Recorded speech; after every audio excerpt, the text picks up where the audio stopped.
Come vedete dal titolo, parliamo sempre... Como podemos ver por el título, y dentro de los 5 encuentros programados, hoy hablaremos de la Pascua de Resurrección y de la belleza de la fiesta en nuestros días.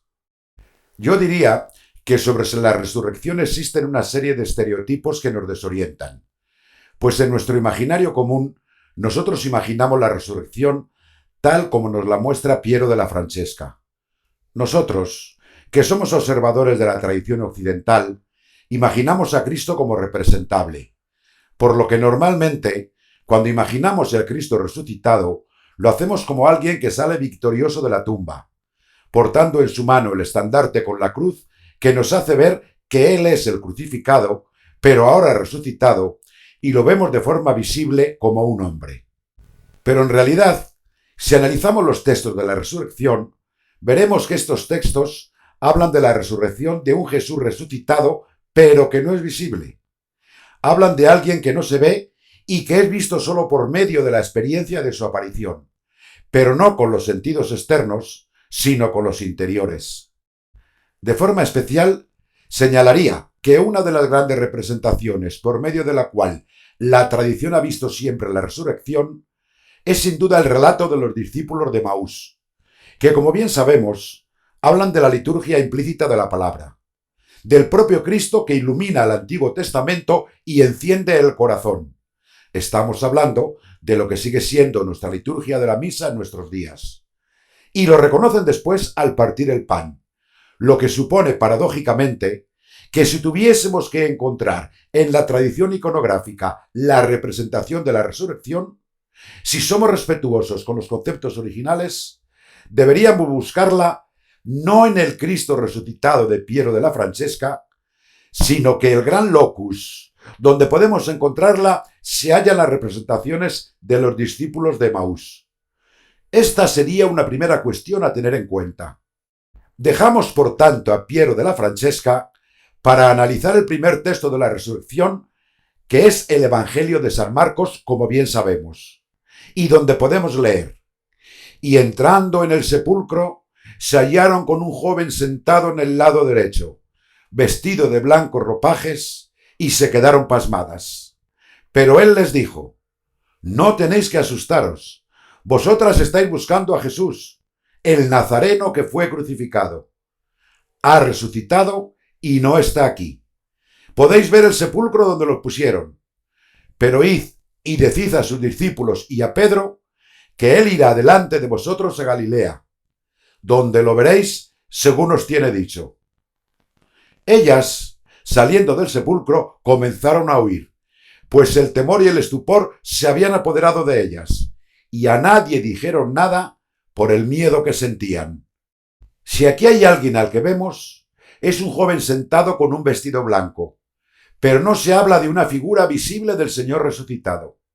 Estos son los primeros textos, los que también nos muestra la Iglesia desde el punto de vista de la fe, como la síndone o sábana santa que envolvió el cuerpo muerto de Jesús. Pero en los primeros siglos no tienen gran relevancia para los primeros cristianos, porque para ellos el hecho de tener un testimonio tan vívido como el de la sábana santa no formaba parte de su forma de entender la resurrección. La resurrección no es el hecho de ver físicamente a Jesús. La resurrección es asumir, por medio del anuncio de la predicación, que el crucificado ha resucitado. Es una aparición que se produce en el interior de los fieles para hacer de ella un testimonio de vida. Os digo estas cosas para apartarnos un poco de los muchos estereotipos que tenemos y para contextualizar mejor el tema del que estamos hablando.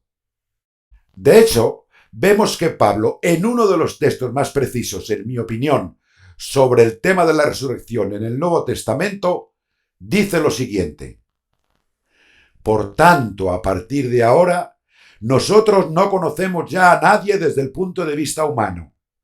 Y si hubiésemos conocido incluso a Cristo desde un punto de vista humano, ahora ya no lo conoceremos más así.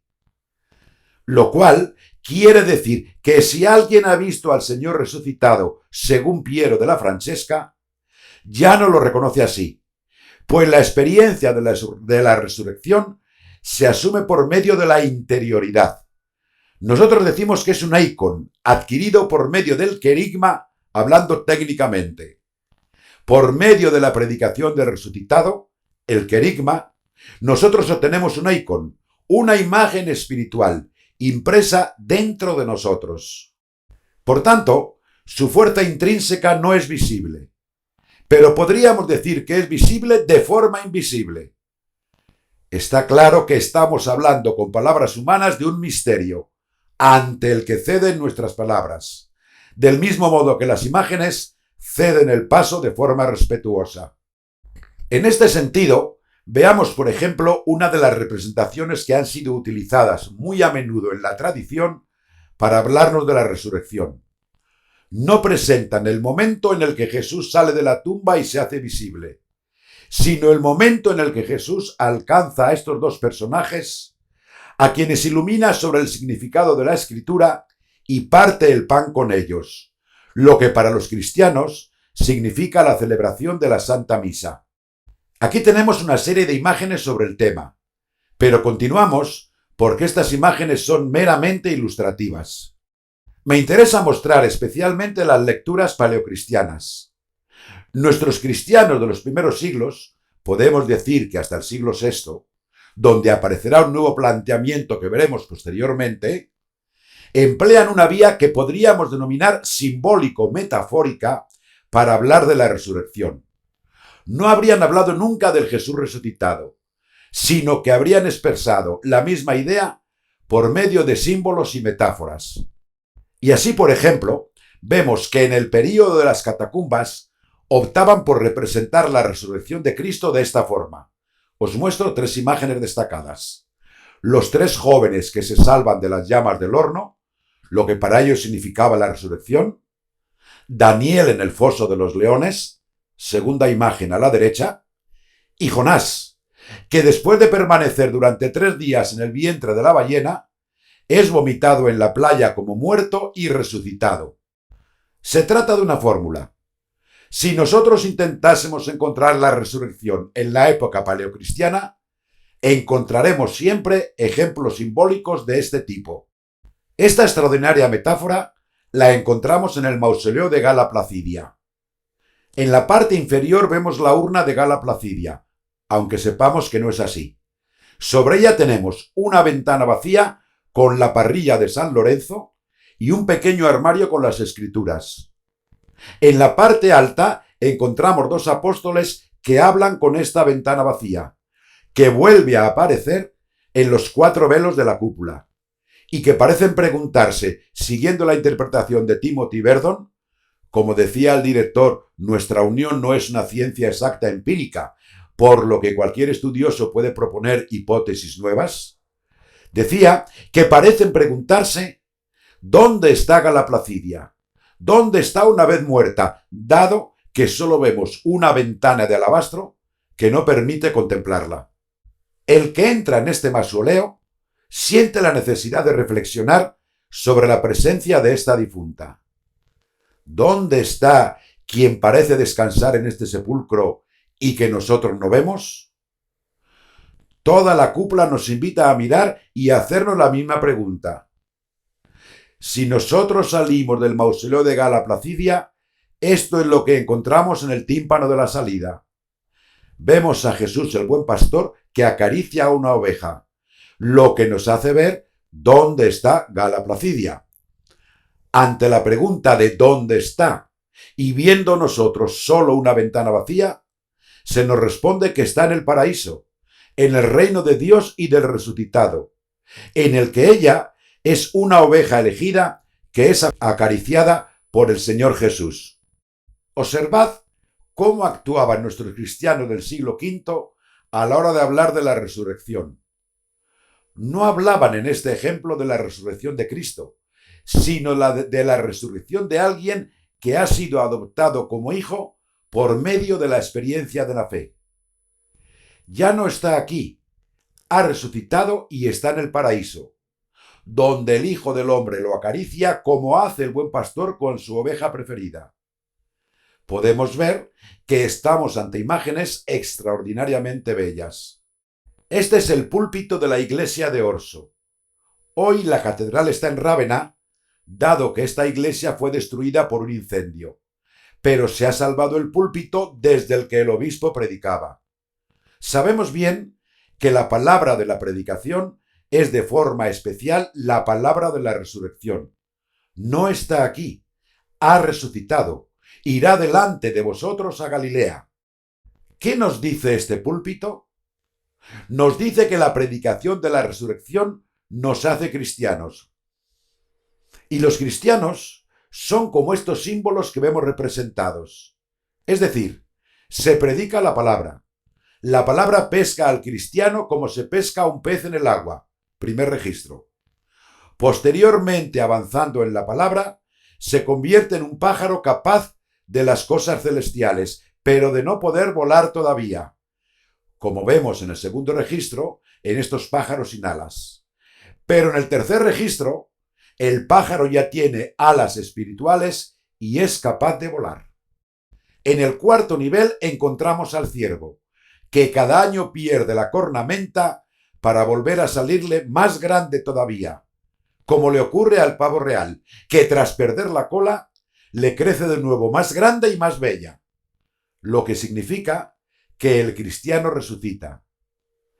En el último nivel se convierte en cordero. La resurrección significa para él ser un auténtico discípulo, perder la propia vida por Cristo para volver a encontrarla. Estamos, por tanto, ante un anuncio de la resurrección, representada de una forma muy sencilla, pero a la vez muy eficaz. Esta era la forma que tenían nuestros primeros cristianos para hablar de la resurrección. Posteriormente, aparecerá un concepto que se impondrá sobre todos los demás, debido a que en un cierto momento aparecen los frescos del denominado descenso al mundo de los muertos. Muestra un ejemplo contemporáneo de los frescos de Rávena, donde vemos a Jesús apoyando sus pies sobre las puertas del mundo de los muertos que se aprecian bien.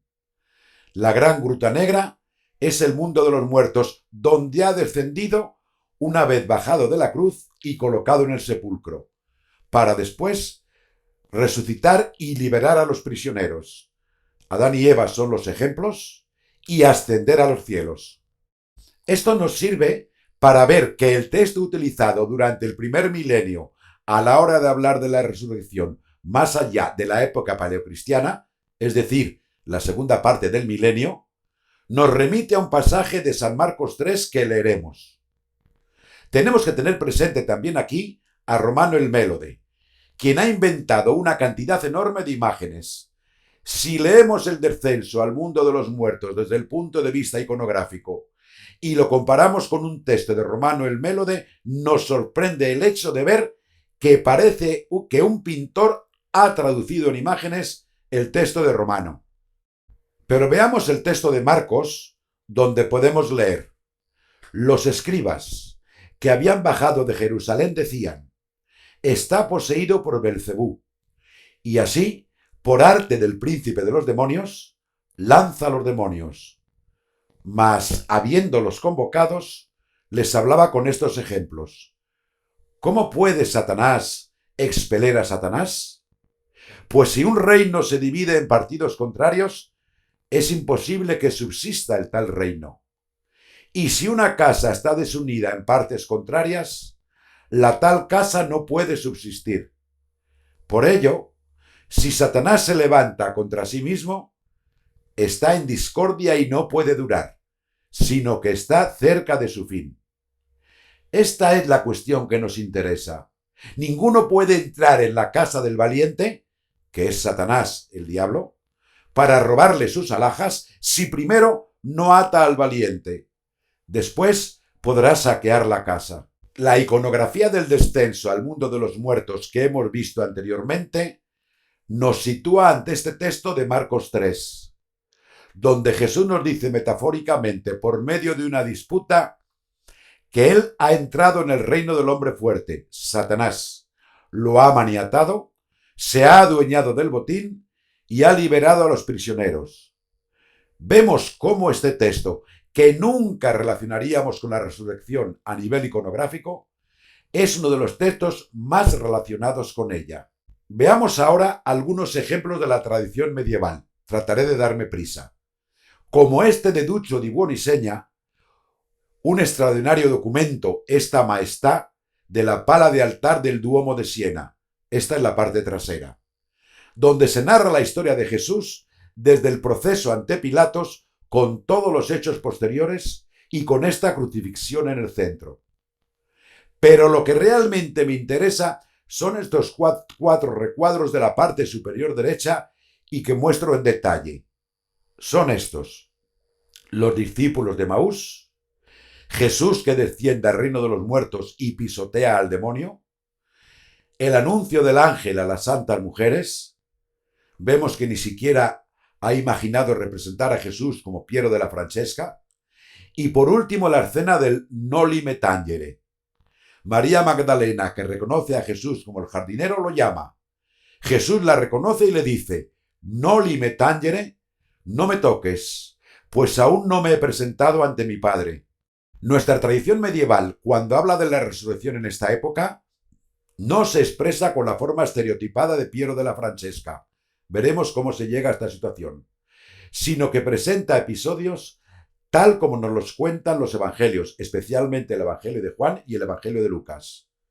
Episodios como el de los discípulos de Maús y su aparición en el Evangelio de Juan, por lo que nos muestran un cierto contexto con el texto, es decir, la traducción iconográfica de textos que eran celebrados y leídos durante la liturgia.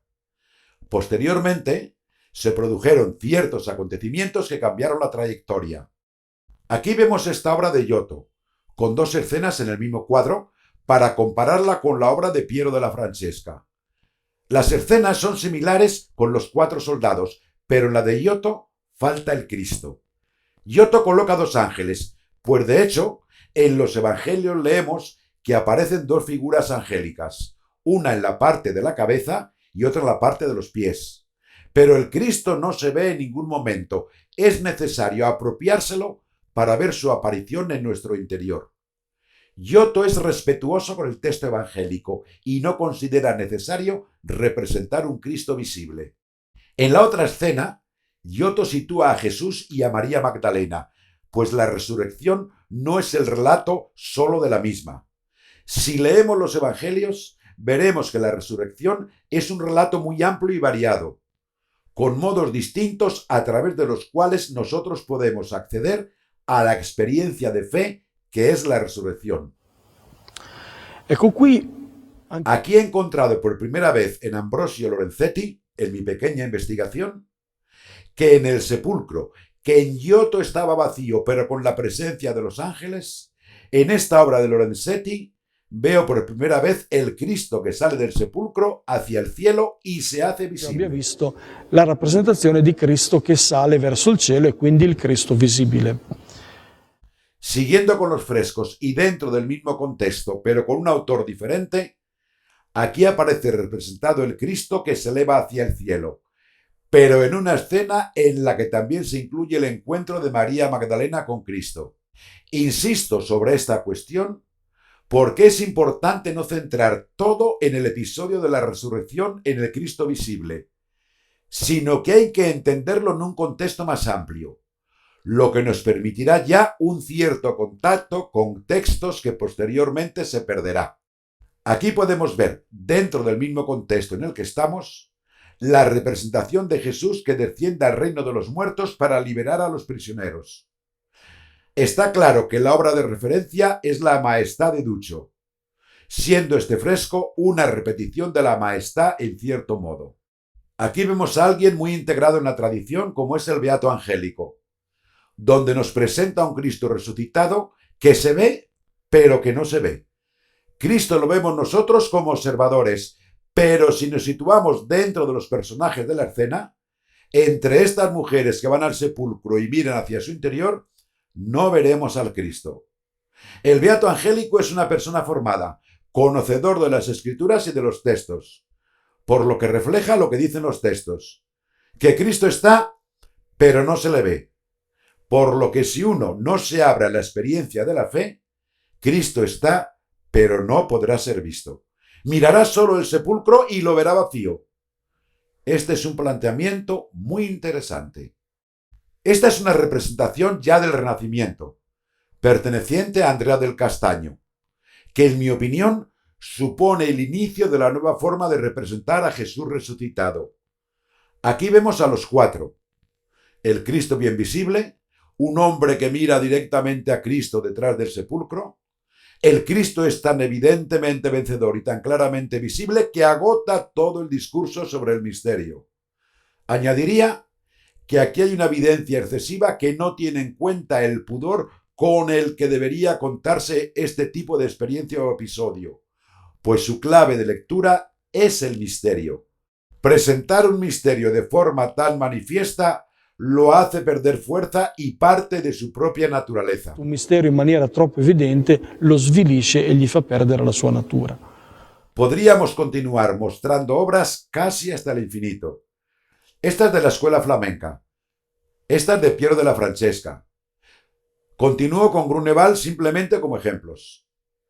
Sigo con un dibujo preparativo de Miguel Ángel, quien no solo no tiene el pudor de representar a Cristo visible fuera del marco del misterio, sino que además en este dibujo comenzamos a entrever la idea del arte por el arte, con este artificio de ver a un Cristo más pesado que el aire, que se impulsa para vencer la fuerza de gravedad y dirigirse hacia lo alto, como se aprecia en este movimiento tan acentuado.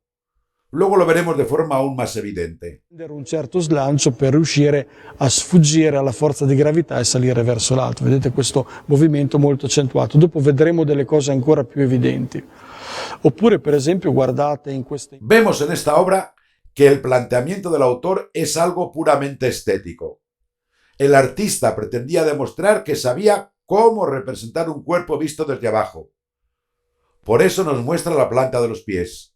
Si alguien contempla este cuadro, verá que la energía está puesta casi totalmente al servicio del artificio pictórico, por lo que se ha perdido el contacto con el significado profundo de este tipo de misterio. A partir del manierismo se pierde este contacto, este nexo con el misterio.